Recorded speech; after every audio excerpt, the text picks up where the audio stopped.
కాకపోతే వయసే 55. ఆయన నువ్వు నాకు నచ్చావు, మంచి అమ్మాయివి, బాగా మాట్లాడుతున్నావు, పెళ్లి కూడా చేసుకుంటానని అడిగారు తెలుసా. కాని నేను నా రామ్ నా కోసమే ఉన్నాడని, అదంతా సెట్ అవ్వదని నో చెప్పి వచ్చేశాను. రే, నేను ఇంతసేపు మాట్లాడుతుంటే నువ్వేం ఆలోచిస్తున్నావు? నువ్వు చెప్పింది వింటుంటే పెద్ద పార్టీ అనుకుంటా. బోలు డబ్బులు ఉన్నట్టున్నాయి కదా. అవును, అయితే దానికేంటి ఇప్పుడు? నువ్వెందుకు అతన్ని పెళ్లి చేసుకోకూడదు? రే పిచ్చోడా, మెంటలోడా, నేనే మాట్లాడుతున్నా, నువ్వే మాట్లాడుతున్నావు. నీకోసం నేను అన్ని వదిలిపడేస్తే నువ్వేవో పిచ్చోళ్ళ వాగుతున్నావు. ఎందుకు పనికిరాని నన్ను పెళ్లి చేసుకుని ఏం చేస్తావు? రూపాయి కూడా ఉపయోగం లేదు. ఊరు మొత్తం అప్పు తీసుకున్నానే. నేను బయటికి తీసుకెళ్ళకపోతున్నా, నీకు నచ్చింది కొనేవ్వలేకపోతున్నా. 10 రూపాయల సిగరెట్, దానికి కూడా నిన్నే అడుక్కుంటున్నానే. నన్ను పెళ్లి చేసుకుని ఏం చేస్తావు? మనమిద్దరం పెళ్లి చేసుకుని అస్సలు ఏమీ పేకలేమే. దానికి బదులు అతన్ని పెళ్లి చేసుకుని లైఫ్ లో సెటిల్ అయిపోవచ్చు. ఓ, నువ్విలా మాట్లాడతావు నేను అస్సలు అనుకోనే లేదురా. ఛే, నిన్నెలారా సిన్సియర్గా లవ్ చేశాను. షో, ఛే, నాకే అసహ్యంగా ఉంది. నా ఉద్దేశం అది కాదు భవానీ. నేను చెప్పేది ఒకసారి జాగ్రత్తగా వింటావా? ఏం చెప్పబోతున్నావు? ఆయనకి ఆస్తి పాస్తి కంపెనీ కూడా ఉంది. కానీ తోబుట్టిన వాళ్ళు ఎవరైనా ఉన్నారా? చుట్టాలు ఎవరైనా ఉన్నారా అని తెలుసా? అవన్నీ తెలుసుకొని నువ్వేం చేయబోతున్నావు? నేను అడిగేదానికి సమాధానం చెప్పు, తర్వాత నీకే అర్థమవుతుంది. రే, ఆయనకు బంధువులంటూ ఎవరూ లేరా? ఆయన వైఫ్ చనిపోయిన తర్వాత ఎవరితోనూ మాట్లాడరంట. ఆయన అన్న మాత్రం సింగపూర్లో ఉన్నారంట. చాలా పెద్ద బిజినెస్ మ్యాన్ అంట. ఎప్పుడో ఒకసారి వస్తారంట. ఇవన్నీ మాత్రమే నాకు తెలుసురా.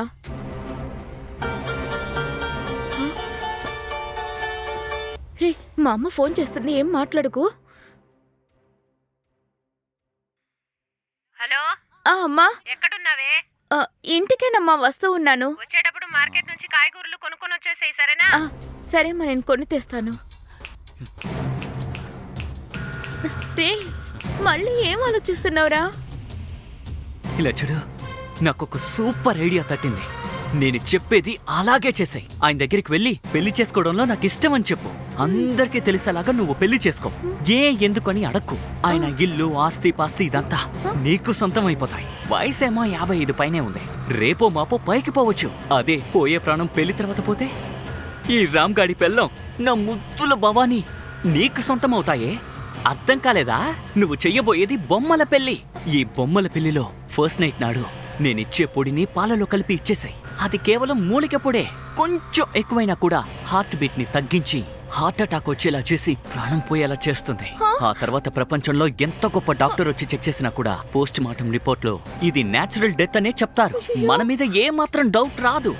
ఈయనకి వయసు అయిపోయింది కదా, బీపీ షుగర్ వచ్చి పోయాడని అందరూ అంటారు. అలాగే కొన్నాళ్ళ తర్వాత అందరూ మర్చిపోతారు.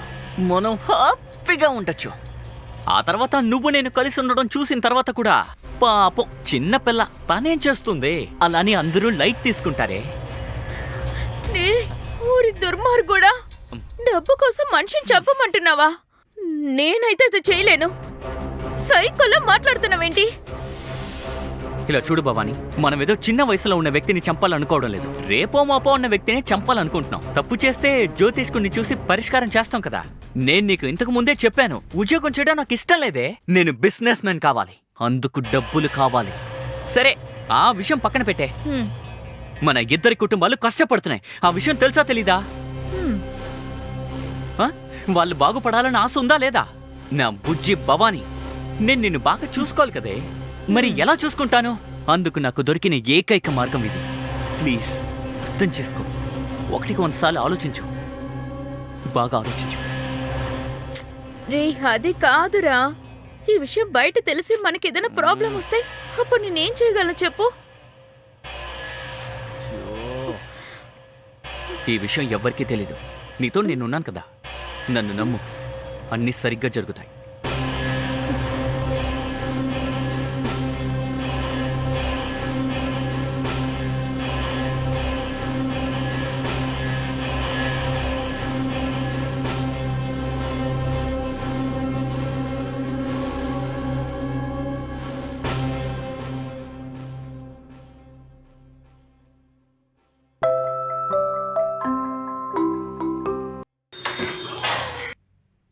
భవానీ రా.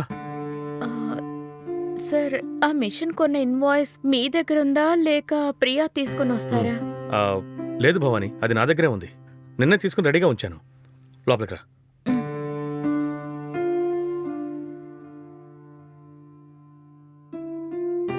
నువ్వు కూర్చో, నేను పైకి తీసుకొస్తాను. మ్.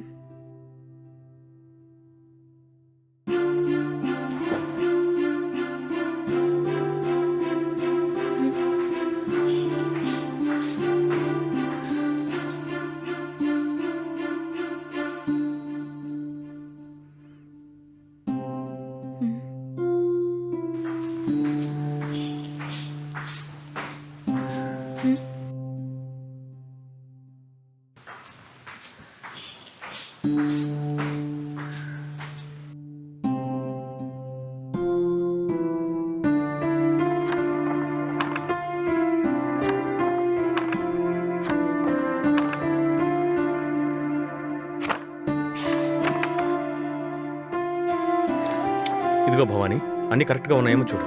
Okay sir.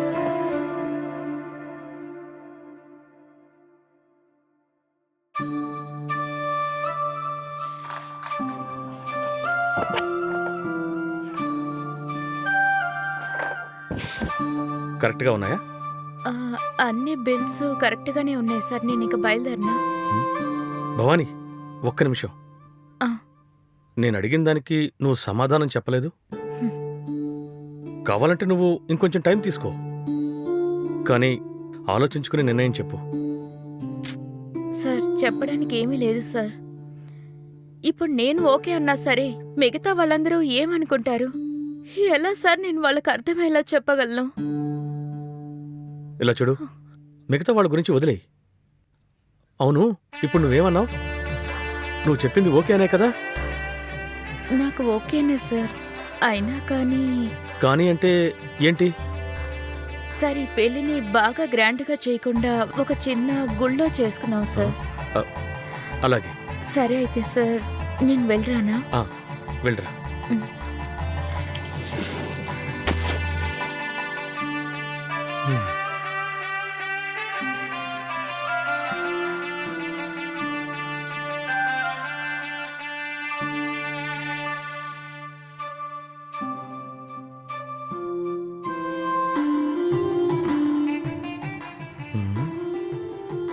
భవానీ వచ్చిన తర్వాతే ఈ ఇల్లు కళకళలాడుతోంది.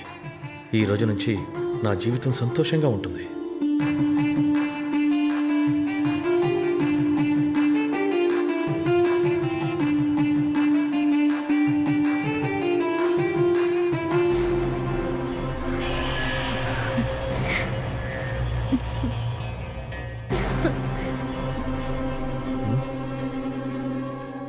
రా భవానీ, కూర్చో. ఇదిగోండి సార్ పాలు. పాలు తాగుతాను గాని నువ్వు నన్ను ఇష్టపడే కదా పెళ్లి చేసుకున్నావు. ఇందులో ఎందుకు సార్ మీకు డౌట్? అబ్బే ఏం లేదు, ఊరికే అడిగాను. ఆ పాలిటివు. మ్.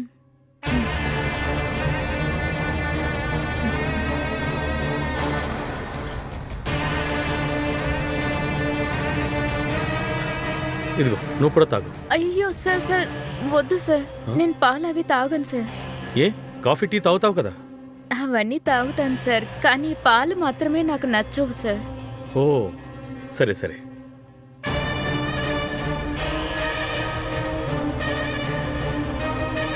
ఏంటి శారీ ఇలా కట్టుకు